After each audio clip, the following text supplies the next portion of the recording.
5টি স্বপ্ন দেখলে আপনি বুঝবেন আপনার উপর কালো জাদু বা টোনা করা হয়েছে। রাসূল সাল্লাল্লাহু আলাইহি সাল্লামের সুন্নাহ এবং কোরআনের নির্দেশনাই পারে আপনাকে জাদুটোনার হাত থেকে রক্ষা করতে। কোনো বাবা বা ওঝার ক্ষমতা নেই।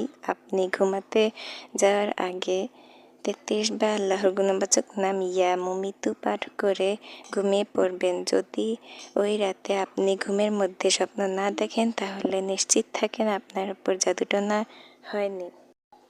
আর যদি আপনি 5টি স্বপ্ন দেখেন তাহলে অবশ্যই জাদুটোনা করা হয়েছে। সর্বপ্রথম কালো কুকুরের তাড়া করতে দেখা। দ্বিতীয়টি হলো কালো সাপে কাটতে দেখা।